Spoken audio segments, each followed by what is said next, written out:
আজকে আমি একটি বটি পরিষ্কার করে দেখাবো। রান্নাঘরের প্রয়োজনীয় জিনিস দিয়ে আপনি চাইলে জং ধরা বটি আপনি সুন্দরভাবে পরিষ্কার করতে পারবেন এবং ধারালো করে নিতে পারবেন। আসসালামু আলাইকুম, welcome back to my channel. আমার চ্যানেলে আরও নতুন একটি ভিডিও দেখার জন্য সবাইকে ওয়েলকাম জানাচ্ছি। আশা করছি যে যেখান থেকে আমার ভিডিওগুলো দেখছেন সবাই অনেক ভালো আছেন, সুস্থ আছেন। যে বটিটা দেখাচ্ছি সেটা হচ্ছে এক সপ্তাহ পর্যন্ত বন্যার পানি নিচে ছিল। যেহেতু প্রচুর পরিমাণে সুনামগঞ্জ সিলেটে বন্যা হয়েছে, প্রত্যেকের বাসায় কিন্তু সব জিনিসপাতি ডুবেছিল, সেক্ষেত্রে এই বটিটাও পানির নিচেই ছিল এক সপ্তাহ পর্যন্ত। পানির নিচে থাকার কারণে বটিটা একেবারে জং ধরে আছে এবং কাজ করা যাবে না, এরকম ভোঁতা হয়ে আছে। দেখলে বুঝতে পারবেন জং এতটাই ধরে আছে, শুকানোর পর উঠে উঠে আসছে, একেবারে হলুদ আবরণের মতো হয়ে গিয়েছে। লক্ষ্য করলেও বুঝতে পারবেন এটা ব্যবহার করার মতো না বা কোনো কাজ করার মতো না এই বটি দিয়ে। আজকে আমি এই বটিটাই পরিষ্কার করে দেখাবো সহজ পদ্ধতিতে। যাদের বাসায় এরকম বটি অনেক দিন পর্যন্ত পড়ে আছে, দাঁড় নেই এবং পানির নিচে ছিল, তারা আজকে আমার ভিডিওটা ফলো করতে পারেন। আশা করছি আজকের টিপস অনেকের কাছে অনেক ভালো লাগবে এবং অনেক উপকারে আসবে। এই জং ধরা বটিটা খুব সহজ পদ্ধতিতেই আমি পরিষ্কার করে দেখাবো। দেখুন কতটা জং ধরে আছে, মনে হচ্ছে আলাদা কোনো হলুদ দেওয়া, কিন্তু না। এক সপ্তাহ পর যখন পানি থেকে উঠানোর পর শুকিয়ে নিয়েছে তখন এটা এরকম অবস্থায় আছে।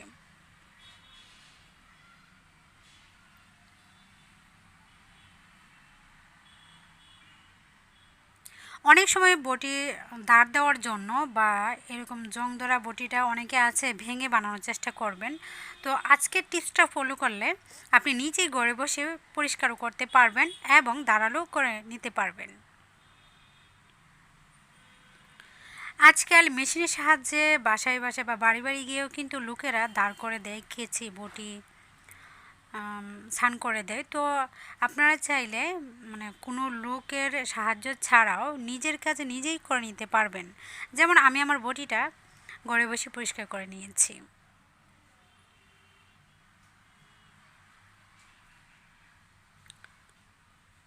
বটিটা দিয়ে যে কাজ করা যায় না, দেখে কিন্তু বোঝা যাচ্ছে যে কাজ করা যাবে না। আমি এখানে শক্ত একটি পাতা নিয়ে, যেটা হচ্ছে তেজপাতা। আপনারা তেজপাতা না থাকলে শক্ত কাঁঠালের পাতা নিতে পারেন, শুকনা পেয়ারা পাতাও নিতে পারেন, তবে শুকনা মোচমোচে পাতা হলে সবচেয়ে ভালো হয়। আর এখন যেহেতু সব জায়গায় পানি, বন্যা, তো এখন তো আর শুকনা অন্য অন্য পাতা পাওয়া যাবে না, সেই জন্য আমি তেজপাতা নিয়ে নিচ্ছি শক্ত দেখে। পুরাতন পাতাগুলি ব্যবহার করছি।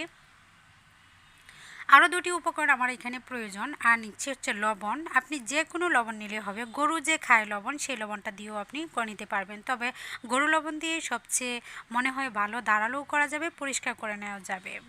আর এই লবণটা কিন্তু একেবারে মিহিন থাকে, তো মোটা জাতীয় লবণ দিয়ে পরিষ্কার করে নিলে সবচেয়ে ভালো হবে। আমার কাছে মোটা জাতীয় লবণ নেই, মিহিন লবণটা আছে, সেজন্য এই লবণটা দিয়ে আমি দেখাচ্ছি।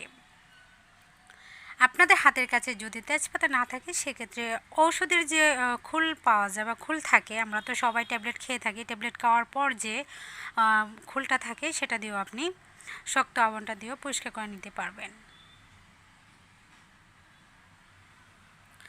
এইখানে আমার আরও একটি প্রয়োজন এরকম জং ওঠানোর ক্ষেত্রে, সেটা আমি দেখিয়ে দিচ্ছি।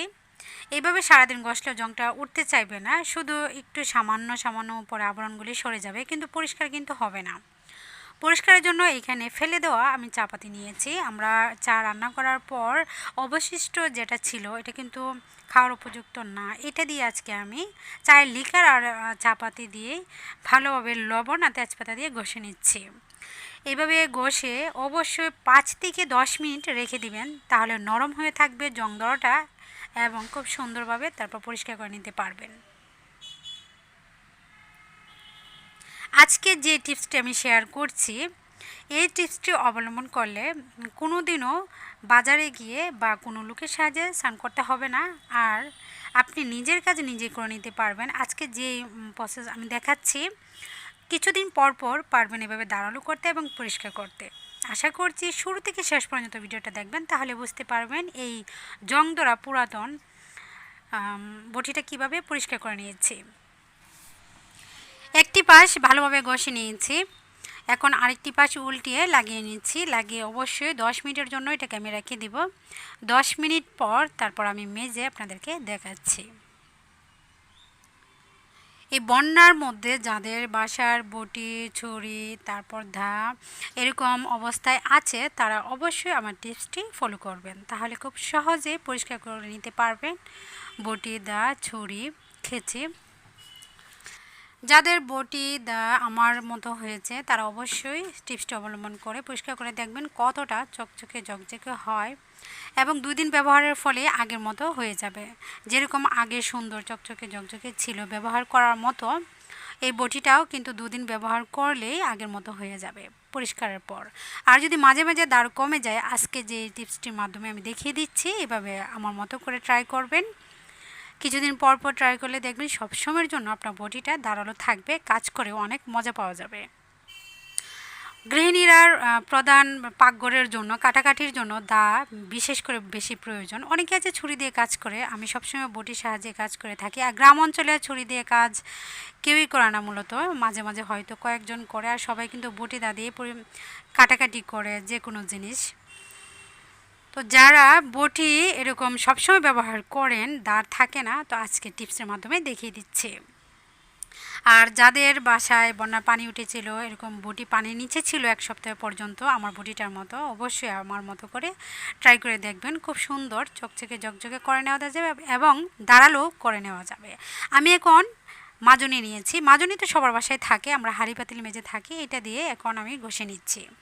10 মিনিট পর্যন্ত অবশ্যই রেখে দিবেন, যতক্ষণ সময় বেশি রেখে দিবেন তত জঙ্কাটা একবারে নরম হয়ে থাকবে, জং ধরাটা তখন ঘষা দেওয়ার সাথে সাথে সুন্দরভাবে উঠে যাবে। দেখুন মাজনি দিয়ে ঘষা দেওয়ার সাথে সাথে কিন্তু উঠে যাচ্ছে। আর সর্বপ্রথমেই যদি আপনি মাজনিটা ব্যবহার করতে যান সেক্ষেত্রে উঠবে ময়লাটা, তবে আবারও জং ধরে যাবে।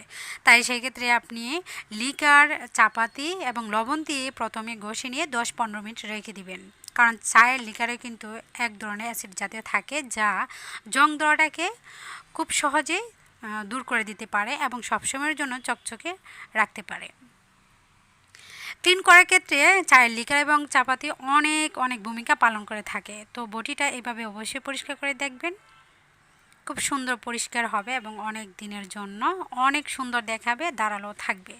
তো এখন আমি পরিষ্কারের কাজ শেষ করছি, তারপর হচ্ছে দাঁড়ালো করে নিব। তো দাঁড়ালো কীভাবে করছি সেটা দেখতে হলে সম্পূর্ণ ভিডিওর সাথে থাকবেন।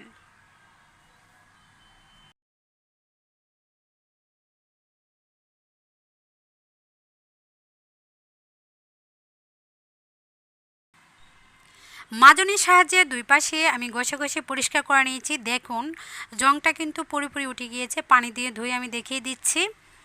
এখন হচ্ছে দাঁড়ালু করার কাজ। পরিষ্কারের কাজ কিন্তু মোটামুটি শেষ। দেখুন আমি 80% মতো পরিষ্কার করে নিয়েছি, আর একটু সময় দিলে আরও পরিষ্কার হবে। তো 80% পরিষ্কার করে আমি আপনাদেরকে দেখিয়ে দিয়েছি প্রথম অবস্থায় কেমন ছিল আর এখন কেমন। এখন বটিটাকে দাঁড় করার জন্য আমি নিয়েছি শিল। শিলপাটা সবার বাসায় থাকে, এরকম শিল না থাকলে পাটার মধ্যেও কিন্তু ঘষে নিতে পারবেন। সেক্ষেত্রে আমার লবণ প্রয়োজন। এখন লবণ দিয়ে পরিষ্কার করে নিব, বালু দিয়েও পরিষ্কার করা যায়। আগেকার মানুষ কিন্তু বালু দিয়ে আর এরকম শিল দিয়ে পরিষ্কার করে নিত।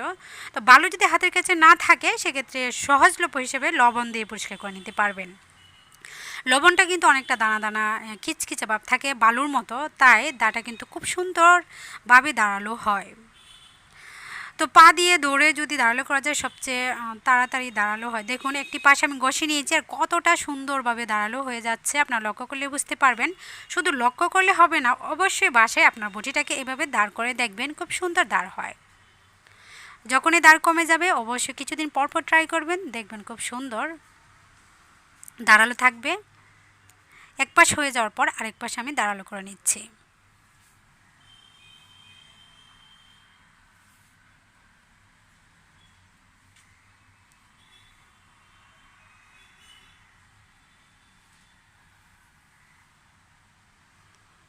এই তো দুটি পাশে আমি সুন্দরভাবে পরিষ্কার করে দাঁড়ালো করে নিয়েছি। দাঁড়ালো এবং পরিষ্কারের কাজ সম্পূর্ণ আমি শেষ করে নিয়েছি। আপনারা লক্ষ্য করুন কতটা সুন্দর পরিষ্কার করা হয়েছে এবং দাঁড়ালো হয়েছে। অবশ্যই এই ভিডিওটা বাসায় আপনারা ট্রাই করবেন। বটি অথবা দা ইচ্ছে করলে ছুরিটাকে এভাবে পরিষ্কার করে দাঁড় করে নিতে পারবেন। 80% দাঁড় হবে এবং 80% পরিষ্কার হবে। একেবারেই যে দোকানের মতো মেশিন দিয়ে যে দাঁড়ালো হয় এরকম হবে না, তবে সবসময়ের জন্য ব্যবহার যেভাবে করা যায় বা কাজ সারা যায় সেই ক্ষেত্রের মতোই কিন্তু দাঁড়ালো করা যাবে এবং পরিষ্কার করে নেওয়া যাবে। আজকের মতো বিদায়, সবাই ভালো থাকবেন, আল্লাহ হাফেজ।